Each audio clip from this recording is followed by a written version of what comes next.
53 Christmases. That's how many I have seen and celebrated. Coincidentally, that is the exact number of Christmases celebrated by the main character we investigate today in my Christmas special Advent series this December. We've had Frosty the Snowman. We've had Rudolph the Red-Nosed Reindeer. Celebrations in their own right, but celebrate is not quite the right word for this individual. For me, yes, I love Christmas, but that is not the correct word for our protagonist today. He did not enjoy Christmas at all. And yes, coincidentally, because I had forgotten the exact age of this miser, this Scrooge, whose very name has come to describe one with no holiday spirit at all, no joy during the Advent season. He hated Christmas, the whole Christmas season. Now, please don't ask why. No one quite knows the reason. It could be his head wasn't screwed on right. It could be perhaps that his shoes were too tight. But I think that the most likely reason of all may have been that his heart was 2 sizes too small. But whatever the reason, his heart or his shoes, he stood there on Christmas Eve, hating the Who's, staring down from his cave with a sour, grinchy frown at the warm-lighted windows below in their town. For he knew every Who down in Whoville beneath was busy now hanging a mistletoe wreath. And the more the Grinch thought of this Who Christmas sing, the more the Grinch thought, I must stop the whole thing. Why, for 53 years I've put up with it now. I must stop this Christmas from coming. But how? I know just what to do. The Grinch laughed in his throat, and he made a quick Santa Claus hat and a coat. What a great and Grinchy trick. With coat and this hat, I'll look just like St. Nick. And with that, the music plays. You're a mean one, Mr. Grinch. You really are a heel. You're as cuddly as a cactus. You're as charming as an eel, Mr. Grinch. You're a bad banana with a greasy black peel. Did you know that the Grinch was 53 years old when he attempted to steal Christmas from Whoville? No. Well, here are a few more things you may not have known. Chuck Jones, the animator and the creator of the classic 1966 television special, How the Grinch Stole Christmas, was also the inventor of Looney Tunes. Bugs Bunny, Elmer Fudd, Yosemite Sam, Wile E. Coyote, Roadrunner, Daffy Duck, the greatest animator in history outside of maybe Walt Disney. He had literally begged his friend Theodore Geisel for years to make this animated feature. Geisel's pen name was, of course, Dr. Seuss, the creator of the Grinch. The two men had worked together during World War II, making animated training films for newly drafted soldiers. I don't know if there's anyone here today or anyone alive that remembers Private Snafu, which was their character, and he was teaching new soldiers how to stay safe in service. Well, finally, Dr. Seuss relented, and the most expensive cartoon production up to that point in history began. Who would give voice to this evil monster whose heart was an empty hole, his brain full of spiders and garlic in his soul? Chuck Jones cast Boris Karloff as both actor and narrator. He was perfect for the role. He was almost always some creepy villain or monster in film, most notably his portrayal of Frankenstein in 1931, the original Frankenstein movie, not to be confused with Mel Brooks' version in the 1970s. The Grinch was Karloff's last starring role, and the only role of more than 100 films to earn him a Grammy Award. He was 79 years old at the time. He only had half a lung that functions, and he suffered from emphysema so badly that he had to take oxygen between each line that he delivered for the script. Well, how then did he sing that deep, booming song with such baritone power, you might ask? He didn't. That is not Boris Karloff singing at all. It is Thurl Arthur Ravenscroft, whose main claim to fame is that he is the original voice of Tony the Tiger for Kellogg Frosted Flakes for 50 years. It's those two men who made the most of the dialogue in that 30-minute special, save for a brief conversation and at the end, the singing of one little citizen of Whoville, and that would be Cindy Lou Who. The voice behind that tiny tot is June Foray, incidentally, the original voice of Karen from Frosty the Snowman, the voice of Rocky the Flying Squirrel, Rocky and Bullwinkle's enemy, Natasha Fatale, and dozens more over her 80 years of animating cartoons. And for its day, The Grinch was a technological marvel. It required 25,000 hand-drawn cartoons to animate, and even though sound effects were created by interns eating potato chips over the microphone, running a magic marker across a squeaky balloon, and Chuck Jones himself biting into apples for clunking effects, there were no computer-generated sounds, no high fidelity. That would come much later. And it did, in 2000 with Jim Carrey. He starred as the Grinch with Ron Howard directing and Anthony Hopkins narrating, another spooky character to be sure. And in 2018, The Grinch returned for yet another generation.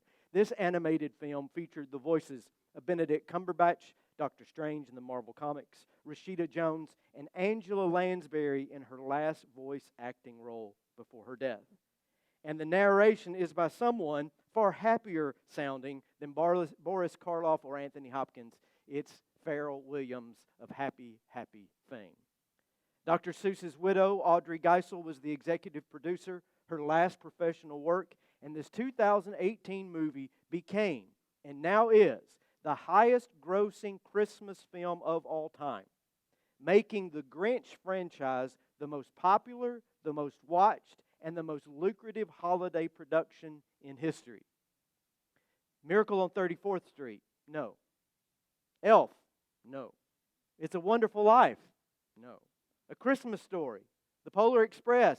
The Santa Claus? Rudolph? Frosty? Charlie Brown? A Christmas Carol? Christmas Vacation? Home Alone? Nope. The Grinch is the greenest of them all, green with bags of money. It seems he ended up with more holiday goods than he could hold, and his poor little dog Max disguised as a reindeer pulling that sleigh all the way to the bank. Of course, he was also green with envy, green with misery, jealousy. He lives to see others suffer. You know the plot of this story. He goes down into Whoville on Christmas Eve and takes everything while the town sleeps. The stockings hung by the fireplace, all the toys, the Christmas trees themselves, all the wreaths, the tinsel, all the festive food, from the refrigerators down to the ice cubes in their freezers. He takes it all. And then Max pulls that sleigh all the way back up to the top of Mount Crumpet. And it's loaded heavy with tons of gifts, decorations, food. The Grinch will not enjoy it for himself. No, his plan is to dump it off the mountainside into a deep, endless ravine. But first, he must pause to look down on Whoville and to listen for the lament and the weeping that he knows is bound to come. Pooh-pooh to the Who's. He was Grinchiously humming. They're finding out now that no Christmas is coming. They're just waking up. I know just what they'll do. Their mouths will hang open a minute or two. Then all the Who's down in Whoville will all cry boo-hoo. So he did hear a sound rising over the snow. It started in low, but it started to grow. But the sound wasn't sad. Why, this sound sounded merry. It couldn't be so, but it was merry, very. He stared down at Whoville, and the Grinch popped his eyes, and then he shook. What he saw was a shocking surprise. Every Who down in Whoville, the tall and the small, was singing without any presents at all. He hadn't stopped Christmas from coming. It came. Somehow or another, it came just the same. So this heel, this vile one with termites in his smile, this seasick crocodile, a skunk with a heart full of unwashed socks, the king of sinful sots, this dirty jockey driving a crooked horse, a three-decker sauerkraut, and toadstool sandwich with arsenic sauce. How can he be the most popular Christmas character since the nativity of Jesus and the coronation of St. Nicholas? Baby Jesus, Santa Claus, and the Grinch. The three most celebrated characters of the Advent season. How did this come to be? How did a green, nasty, wasty skunk with a soul full of gunk, who stinks, stanks, and stunk, join the elite company of the loving Christ and the gift-giving saint? I wonder how this is so. I intentionally held on to the Grinch for this third Sunday of Advent. You see, Frosty is perfect for hope. He comes to life. He promises to return. That's how Advent begins. The second Sunday of Advent is about love. Rudolph and all of his misfit cousins and friends, that's what they stood in need of the most. It's what we all stand in need of. But the third Sunday of Advent, it is a celebration of joy. Joy unspeakable and full of glory. Behold, I bring you good tidings of great joy, which shall be to all people. Always be full of joy in the Lord. The joy of the Lord is our strength.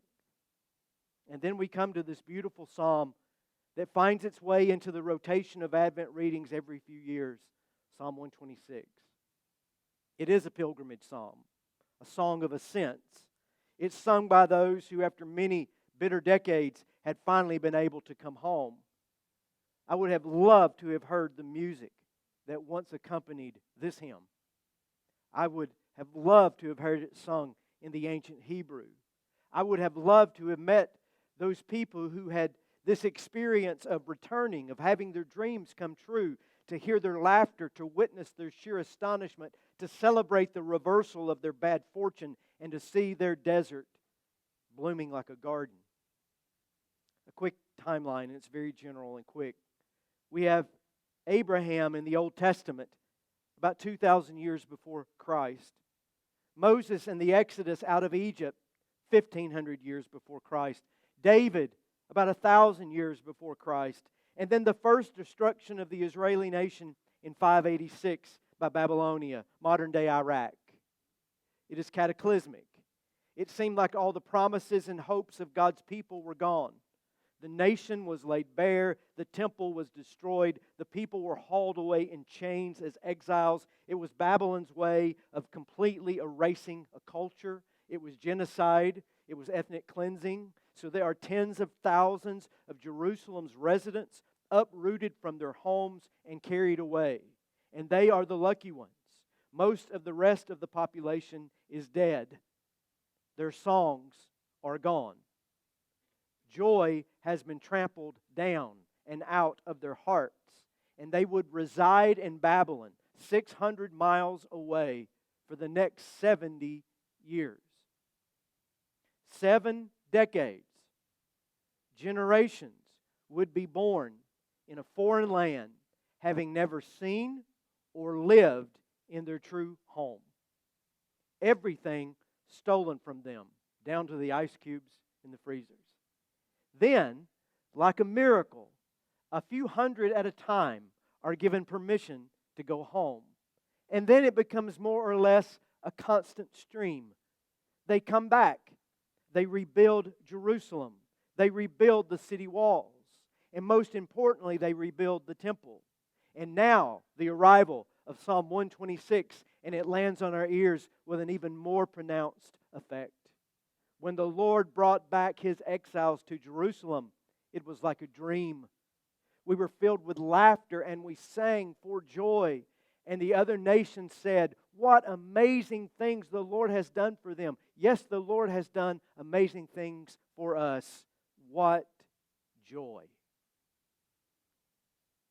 And that is why the Grinch has staying power. That is why he is a contemporary, albeit unusual, icon of the Christmas season. This old curmudgeon who intends to steal Christmas has Christmas steal his heart.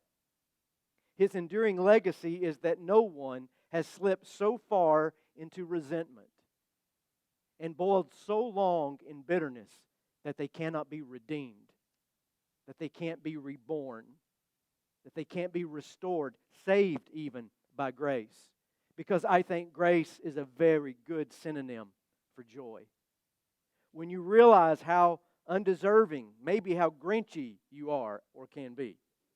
And suddenly, like a dream, a miracle, all that is loving and good and life-giving is discovered and embraced, and it blesses you in spite of you. Well, joy and grace has a way of breaking your heart wide open, even the most crusty of characters. You see, when the Grinch realized that he hadn't stopped Christmas from coming, he puzzled 3 hours until his puzzler was sore. Then the Grinch thought of something he hadn't before. Maybe Christmas, he thought, doesn't come from a store. Maybe Christmas, perhaps, means a little more. And what happened then? Well, in dear old Whoville, they say, the Grinch's small heart grew 3 sizes that day. And then the true meaning of Christmas came through, and the Grinch found the strength of 10 Grinches plus 2. Talk about the joy of the Lord being your strength. And the minute his heart didn't feel quite so tight, he whizzed with his load through the bright morning light. He brought back the toys and the food for the feast, and he himself, the Grinch, carved the roast beef. You know, it's easy to think of those people in our lives who are more like a Scrooge than an angel, more Grinchy than Cindy Lou Hooey. And aren't they everywhere? Bah humbug, down with the Who's, and all of Whoville. What made people like this way? What rotted their insides? What stole their joy? Well, it could be injury to their hearts, now decades old, like some deported soul who has forgotten what it means to be at home. It could be a broken heart from love rejected. It could be a hardened heart from injustice suffered from just living in this difficult world. It could be a black heart from spite and malice, an impatient, judgmental, critical heart because no one can please them. No one can cheer them. No situation is ever good enough for them. No day is ever just right. The temperature is always too cold or too warm. And I apologize to those who feel that right now in this room. The blanket is always too short. The food never tastes exactly right. Nobody else seems to do what they should be doing. And so they retreat into their own Mount Crumpet, and they cast their narrow eyes down on a world that they seem to despise. What do you do with people like that? What do you do for people like that? I have an answer. Nothing. Oh, you might think that if they would just visit the right therapist, they could make a breakthrough. Or if they would read this most perfect book that really helped you, or if they would listen to this lecture or to this podcast, if they could just get out of their house or get out of their heads. Well, I understand every bit of this, and all of this helps those who are ready for such help. But you can't really help someone who has lost their joy and has no interest in finding it. Joy has to be rediscovered by the one suffering the loss. Grace has to break in. And it just might. It certainly can. God moves in mysterious and merciful ways when we let God do the heavy lifting. God brings the captives home, even if it takes 7 decades. God restores what has been lost, even if the prodigal must painfully come to the end of himself first. God heals and expands the human heart when the heart is ready. Your job in the meanwhile is to protect, to hold, and to enjoy your own joy. No Grinch can steal it from you, you know. But such joy, when we have it, has a way of shining a little light into the darkest soul. Leonard Cohen said, everything has a crack in it, and that's how the light gets in. And somewhere along the way, even those hardest hearts, if they have the slightest crack, grace can find a way to bring everything back. So, welcome Christmas, in the words of Cindy Lou Who. Bring your cheer. Cheer to all the who's far and near. Christmas Day is in our grasp so long as we have hands to clasp. Christmas Day will always be just as long as we have we. Welcome Christmas while we stand, while we have hearts to heart and hands in hand.